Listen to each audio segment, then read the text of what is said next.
반갑습니다. 네, 네, 안녕하세요. 저희 캠프에 와주셔서 감사드립니다. 네. 요즘 어떻게 지내세요? 유튜브하고 인스타하고 페이스북 이렇게 SNS 채널로 블로그 4개 채널 운영 중인데 블로그를 통해서 여러분들 많은 분들과 이제 대화하고 있고 또 현장 오프라인에서는 직접 발로 뛰면서 하루에 3,000명 만나기 목표 네네. 왕성하게 활동을 하시려고 노력하시나 봐요. 왕성하게 생겼잖아요. 그리고 우리 릴스 되게 14만에 엄청 지금 핫하시잖아요. 띄어쓰기 논쟁이잖아요, 그게. 근데 윤서 결혼했어? 하고 윤석열 혼냈어라고 하셨는데 진짜 혼내셨는지. 제가 어떻게 혼내겠습니까? 그래도 대한민국의 대통령입니다. 윤석열 대통령이 똑바로 국정을 운영하라는 뜻으로 지난 2년간 지역위원장으로서 우리 당원들과 함께 목소리를 냈죠. 요즘 뭐 선거 운동 하시나 봐요. 청년들도 좀 만나. 아니 청년이 이렇게 만나고 있고 항상 또 제가 아침 출근길에 만나는 분들이 다 여러분들 같은 여러분들 또래보다 조금 위이신 분들 그런 분들 만나고 있고 또 퇴근 인사 때 그리고 저녁 자리 같은데 특히 우리 영통 망포역 쪽 상가는 삼성전자와 그 관련된 기업들이 있는 지식산업센터들이 많아요. 거기 있는 분들 회식 장소에서 많이 만나고 대화하고 있죠. 네. 사실 청년들이 정치에는 좀 관심이 없잖아요. 그거는 오해예요. 관심 있는 분도 많아요. 그럼 어떤 관심을 좀 보셨어요? 우리 그 윤석열 대통령 국정 운영에 대한 것들에 대한 불만들 이런 것들 많이 얘기하시고 기본적인 질문인데 돈을 좀 더 잘 버는 방법이나 그런 것들이 좀 궁금해서. 저도 돈을 번 적 있어요. 사업을 할 때 매출이 많아지고 직원들 월급도 많이 주고 했는데 결론적으로 이제 사업이 어려워져서 회사를 그만뒀는데 돈을 잘 버는 법이라는 거는 여러 가지가 있겠죠. 재테크를 잘하는 방법, 재테크에는 뭐 여러 가지 부동산 테크도 있고 주식으로 테크하는 방법이 있고 비트코인으로 뭐 그런 재테크하는 방법이 있을 거고 또 새로운 창업을 통해서 자기 아이디어를 가지고 새로운 사업에 도전해서 크게 돈을 버는 방법이 있고 그래서 일찍 취업해서 월급을 벌어서 월급 차곡차곡 잘 써가고 돈을 잘 모으는 게 버는 거 아니겠습니까? 혹시 학창 시절 때 가장 좋아하셨던 과목이 있으실까요? 음악하고 체육 좋아했습니다. 그러면 혹시 음악 하시면 노래방 가는 것도 좋아하시나요? 저는 이게 답답한 거를 싫어해서 노래방은 별로 안 좋아하고 요즘에는 이제 만약에 노래 부르고 싶다. 그럼 이제 요즘에 7080이라고 있어요. 무대가 있고 거기 노래 부르는 거예요. 관객들이 있는 곳에서. 거기 청년들도 많이 와요. 청년 음악인들을 위한 공간을 제공해 주는 거예요. 10,000원만 내면 거기 와서 음악을 할 수 있게 음악하는 청년들이. 체육은 뭐 좋아하세요? 왜 좋아하셨어요? 제가 어릴 때부터 뛰어다니면서 노는 걸 좋아해가지고 특히 또 축구를 좋아해가지고 오늘 오전에도 선거운동하면서 공원에 형제가 축구하는데 제가 축구 좀 가르쳐주고 왔습니다. 혹시 포지션은 어디? 미드필더. 미드필더시구나. 미드필더는 이제 가장 체력이 가장 좋아야 하는 일단 포지션이고요. 네. 공격이랑 수비 양쪽에 다 기여를 해야 되는 성실한 일꾼이어야 되지 않습니까? 제대로 약간 준비하신 것 같은데요? 잘한다. 제가 얼마 전에 출판 기념회를 했는데 제 선배 중에 같이 축구했던 형이 있어요. 그 형이 저보러 정치계의 마라도나가 되라. 왜냐면 마라도나 키가 작잖아요. 그럼에도 불구하고 그 친구는 그 강한 유럽 축구에서 오뚜기처럼 굴하지 않고 우리 정치계에서 역할을 해라 라는 의미로 저한테 정치계 마라도나가 되라. 돈을 많이 번다라는 방법에 대한 질문을 해주셨잖아요, 다른 분께서. 근데 요거랑 연관을 지어서 질문 드리고 싶은 게 원하는 거를 하면서 하고 싶은 것도 하고 돈을 벌고 싶은 욕구도 있는데 하고 싶은 걸 하면 당장 돈이 많이 벌어오거나 막 그런 게 아닌 경우가 크니까 이런 경우에 청년들이 어떤 선택을 해야 하는지 그리고 이런 게 사실 어떤 취업에 대한 걱정 때문에 더 갈등이 커진다라고 생각을 하거든요. 그래서 어떤 식으로 청년들이 이거를 해결할 수 있을지 조언을 한번 해주시면 좋을 것 같습니다. 청년 시절에는 저는 저 같은 경우 그래요. 경험을 많이 하는 게 좋아요. 어떤 경험이든. 저도 실패한 경험이 많아요. 근데 예를 들어서 돈이 많이 들어가야 되는 경우에는 학생 신분이라면 아르바이트 같은 걸 통하거나 해서 해야죠. 학교를 휴학해서 돈을 벌더라도 하고 싶은 거라도. 저는 청년 때는 무조건 뭐든지 도전해야 된다고 저는 생각을 합니다. 저는 무조건 취업이 다 옳은 건 아니라고 봐요. 저는 개인적으로 말씀을 드리면 취업을 한 거는 김진표 의원님 보좌관으로 취업한 게 처음이에요. 제 사업을 했어요. 20대 후반에 벨기에 다녀와서 무역업을 했었고요. 그러다가 IMF 맞으면서 또 쫙 벌다가 또 이렇게 됐지만, 그런 실패의 과정을 겪었지만, 그러고 나서 다시 또 제가 잘할 수 있는 문화 기획 사업들, 세계 도자기 엑스포라는 것들을 거치고 2002 월드컵 홍보 대행사, 수원 월드컵 홍보 대행사 역할을 했었고, 계속 사업으로 저는 커왔죠. 저는 27살에 군대에서 제대를 했어요. 늦게 갔죠. 대학원을 마치고 늦게 군대 갔다 와서 바로 벨기에에 가서 그때 꿈을 꿨어요. 안트워프라는 곳은 세계 다이아 거래량의 90%를 거래하는 곳이에요. 그래서 제가 그때 꿈을 키우고 벨기에를 가서 제대하자마자 바로 그냥 여권 만들어서 작은 지금은 이제 우리 원룸이라고 하는데, 그 당시 그쪽은 스튜디오라는 표현을 썼어요. 그거 얻어서 거기서 오후 4시만 되면 인터내셔널 랭귀지 학교가 있어요. 일반 고등학교인데 저녁 때는 학교가 바뀌어요. 그런 학교로. 거기서 공부하면서 일단 어학이 돼야 뭐가 되니까. 영어와 불어를 2개 신청해서 그렇게 하고 삼각무역을 꿈꾸고 갔다가 그 뜻을 이루지 못하고 왔는데, 하여튼 그랬습니다. 네. 27살이라는 어린 나이에 되게 이렇게 엄청 큰 도전을 하셨는데요. 제가 아직 27살이 안 됐잖아요. 그 전에 뭔가 하루라도 빨리 시작하면 좋을 것 같은 그런 거를 추천해 주실 수 있으실까요? 저는 꼭 굳이 회사에서 목매서 가기보다는 자기 전문 분야를 키워서 전문가가 돼서 창업을 했으면 좋겠어요. 2년 전, 3년 전에 SK 하이닉스에 고등학교 나와서 취업한 분들이 사내 벤처 공모에서 1등을 해가지고 SK에서 10억을 투자를 해서 사내 벤처로 있다가 그 다음에 나온 거예요. 공장을 가봤어요. 저는 워낙 그런 스타트업 관심도 많았고 그쪽 그 친구들하고 좀 소통하는 시간을 가졌는데, 그 친구들 마찬가지예요. 고기 분야에서 자기가 아이디어를 내서 회사에서 인정받고 요걸 가지고 내가 사업 계획서를 낸 거예요. 이거를 요 분야를 사업하겠다. 그러면 여기 원하는 직원들을 여기다 붙여줘요. 만약에 사업 계획서가 그 순위 안에 들어 수상을 하게 되면 내가 마케팅 분야는 마케팅 팀에 있는 누구를 내가 선택권이 있어요. 뭐 재무면 재무, 사내 사장님이 되는 거예요. 그랬다가 계속 그 회사에 있겠습니다라고 하면 이거를 파는 거예요.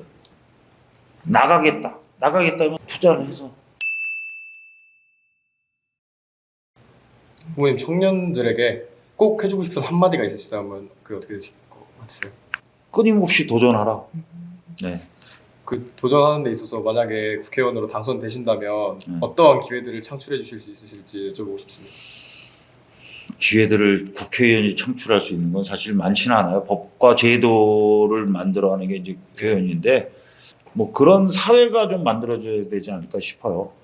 저도 사업 실패해가지고 2번의 사업 실패를 해봤는데, 첫 번째는 제가 그 무역업 할 때는 저 혼자 하는 거였어요. 선배 회사의 이름을 가지고 선배 회사의 무역회사의 파트 안에서 그 회사의 라이선스를 가지고 제가 수익 낸 건 제가 버는 그런 구조였기 때문에 제가 다 감당할 수 있었던 능력이었는데, 두 번째는 아까 기획사를 하다가 다른 이제 유사한 법인을 만들었어요. 시설 투자나 여러 가지 투자가 필요하니까 대출을 받고 사업자한테 연대보증 이런 게 있어요.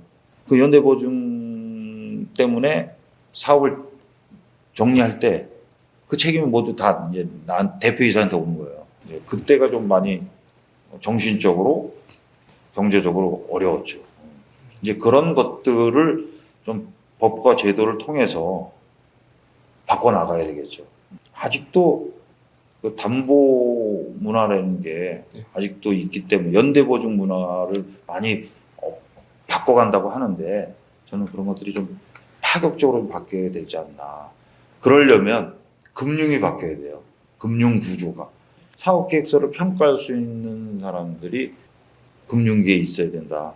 그 사람들이 사업계획서를 분석하고 제대로 투자하고 그런 경제 구조가 좀 필요하다고 보여집니다. 그 부분을 저는 앞으로 더 보완해 나가야 되지 않을까 싶습니다.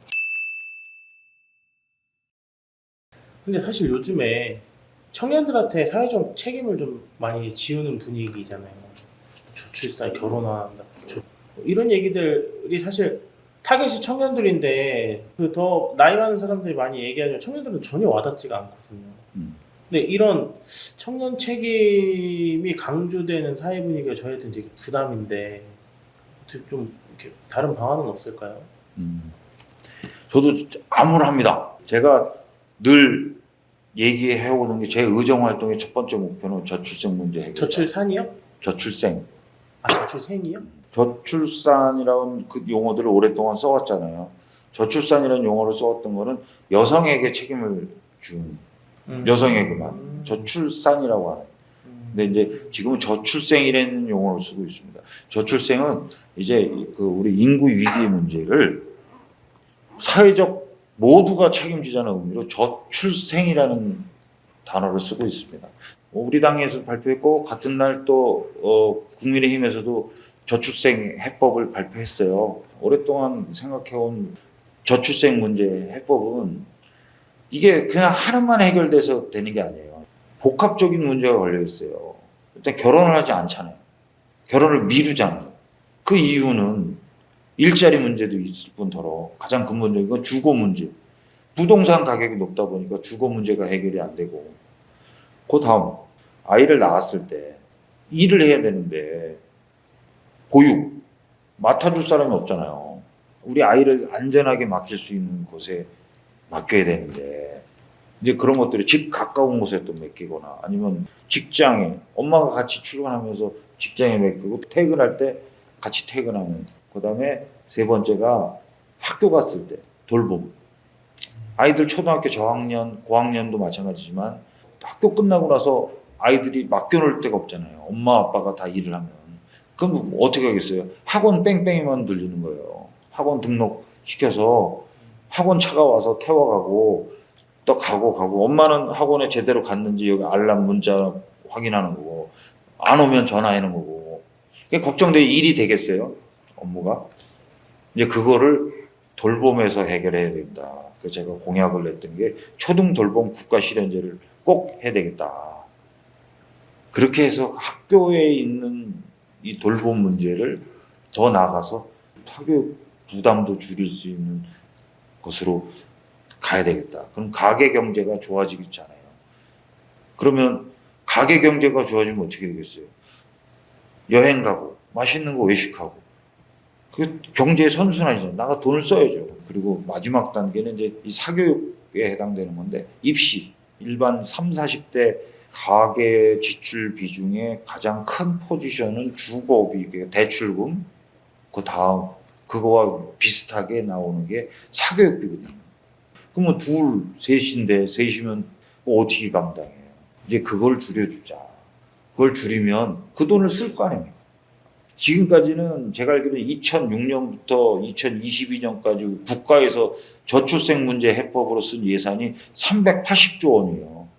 380조 원을 썼지만 오히려 출생률은 더 떨어졌단 말이에요. 앞으로 2년 후는 올해는 아마 0.6대로 떨어질 거고 2년 후에는 0.5대까지 간다는 거예요.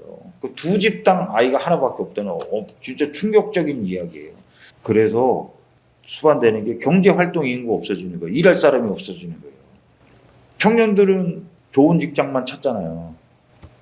그런 우리가 소위 말하는 3D 업종 관련된 거는 지금 외국인들이 채우고 있잖아요. 그래서 이민청 같은 거 뭐 만든다는 거 아니에요? 이민청은 저는 그 바른 해법이라고 보여주진 않고요. 우선 우리 사람부터 채울 수 있는 것을 찾자. 경제 활동 인구가 급격하게 감소하는 걸 우리가 채워야 되는데 그거는 저는 여성분들이 경력 단절 여성들이 경제에 참여하면 경제 활동 인구는 어느 정도 커버가 될 거다. 거기에 플러스 제가 생각하는 거는 스마트 팩토리 지원 사업을 국가에서 전격적으로 해야 된다. 중소기업들이 많이 있는 남동공단, 인천의 남동공단, 안산 이런 공단들 이런 데는 우리 청년들이 거의 없어요. 다 외국인들이 차지하고 있단 말이에요. 왜? 힘드니까. 물건 하나, 박스 하나 선반에다 쌓여 다 들어 올려야 되는 거예요. 그게 아니라 스마트 팩토리로 전 공정 시스템을 바꿔주면, 자동화 시스템을 바꿔주면 ICT, 정보통신 기술을 갖고 있는 청년들이 취업할 수 있는 거예요. 제어할 수 있는 사람. 그래서 기존에 있는 공장들을 스마트 팩토리로 전환시켜줘야 된다. 그러면 그 경제활동 인구 부족한 부분을 어느 정도는 채워가지 않냐. 말씀하신 이민청, 이거는 이제 부가적인 거고 어쩔 수 없이 우리나라도 문호를 개방할 수밖에 없어요. 그렇지만 그게 근본적 해결책은 아니고 우리 국민들이 경제활동 인구를 채울 수 있는 방안을 만들어야죠. 그러면은 그 스마트 팩토리를 신설을 하고 싶다고 하셨잖아요. 근데 그렇게 되면은 IT 업계 쪽 일자리는 늘어나게 될 거라고 봐요. 근데 이 IT 업이라는 게 사실 그쪽 분야를 배우고 전공한 분들이 아니면 사실 진입 장벽이 높은 편인 업무잖아요. 그래서 이런 IT 관련 교육이 어떻게 바뀔 수 있는지, 뭘 어떻게 바꿔야 할지에 대해서도 의견을 한번 말씀해 주시면 좋을 것 같습니다. 저는 IT 쪽에 있는 분들은 제가 갖고 있는 인적 네트워크 그분들이 많이 있어요. 그분들의 얘기를 들어보면 거기서는 학력 안 따져요. 기술을 따지지. 얼마나 많은 노하우를 갖고 있느냐, 기술력을 갖고 있느냐를 보지. 제가 얘기를 들어본 바에 의하면 프로그램 쪽은 한 5년 정도가 되면 팀장급이 된대요. 그러면 이 사람들을 서로 스카우트 해가려고 한대요. 그러니까 그런 부분들만큼은 올라갈 수 있는 과정들. 근데 이직률이 너무 높대, 이 친구들이. 그리고 해외에서도 많이 빼가고, 일본에서도 많이 빼가고, 이제 앞으로도 중국에서도 많이 빼갈 수도 있어요. 물론 근데 중국에서는 자체 이런 인력 공급들이 많이 이루어지고 있지만, 저는 문과로 대학교를 가서 자기가 취업이 안 되거나 IT 분야 쪽으로 취업을 하고 싶은데 기술을 배워야 되는데 지금 배울 수 있는 곳 많아요. 우리 노동부에서 운영하고 있는 직업교육학교가 있어요. 용돈도 줘요. 어느 정도. 운영이 되고 있는데 그런 것들을 활용하면 충분히 재교육이 되고 중학교 과정부터 이제 교육 과정부터 좀 변화가 있어야 될 거라고 보여져요. 지금 이제 그 우리 교육 과정 중에 중학교는 직업 탐색 과정이라는 게 있어요. 중학교 2학년 때. 이런 것들 통해서 이제는 대학교를 안 가도 마이스터고가 좀 확산이 되면서 제가 개인적으로는 인문계 고등학교들은 이제 조만간에 좀 축소시키고 4차 산업혁명 시대에 필요한 인력들을 양성할 수 있는 마이스터고가 좀 만들어져야 된다. AI가 4차 산업혁명의 핵심 아니에요? 그걸 기반은 ICT 능력을 갖고 있는 인력인 거고 그런 사람들을 양성할 수 있는 뭐 예를 들자면 AI 고등학교, 뭐 AA 전 과정, 뭐 이런 마이스터고 같은 것들이 좀 많이 만들어져서 그분들이 해외로 진출할 수 있는 그런 재상이 좀 필요합니다고 보여집니다. 후보님 그러면은 저희 계속 소통회장을 이어가고 싶다고 말씀해 주셨는데 저희 이런 청년들과 같이 계속 소통을 할 그런 계획은 어떻게 있으신가요? 우선적으로 제가 선거 기간 중에는 여러분들이 언제든지 여러분들 친구들 뭐 궁금한 게 있으면 언제든지 찾아오셔서 저랑 시간 정해서 이렇게 이런 자리 갖도록 할 거고요.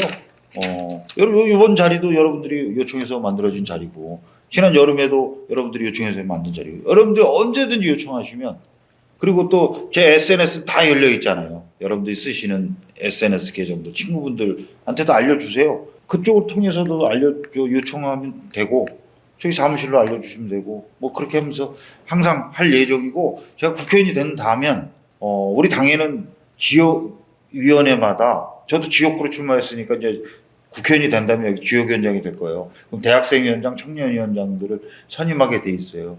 그분들을 통해서 대학생들과 청년들과 계속 소통해 나갈 거고 제가 작년에 우리 김석현 대학생위원장이 제안해줬던 아이디어 제안은 좀 좋은 제안이었는데 제가 어떻게 할 수 있는 이분들한테 할 수 있는 게 없었어요.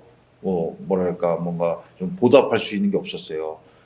국회의원이 되면 뭐 입법 보조원이 됐던 대학생 보좌관이 됐던 뭐 6개월씩이라든지 정식 보좌관은 아니더라도 국회 출입할 수 있는 국회 일주일에 몇 번씩 해서 자신들의 법안도 만들어 보고 할 수 있는 제도 이런 것도 만들어 나갈 거고 그리고 못했던 게 하나 있는데 대학생 토론회를 한번 열어서 대학생들의 생각들을 좀 듣고 그럼 국회의원 제가 상장을 줄 수 있으니까 상장 주고 거기서 우수한 사람은 제가 채용한다든지 뭐 이런 뭐 기회를 좀 만들어 보려고 합니다. 뭐 인턴이 됐든지 뭐 이런 걸로 앞으로 계속 소통해 나갈 계획입니다.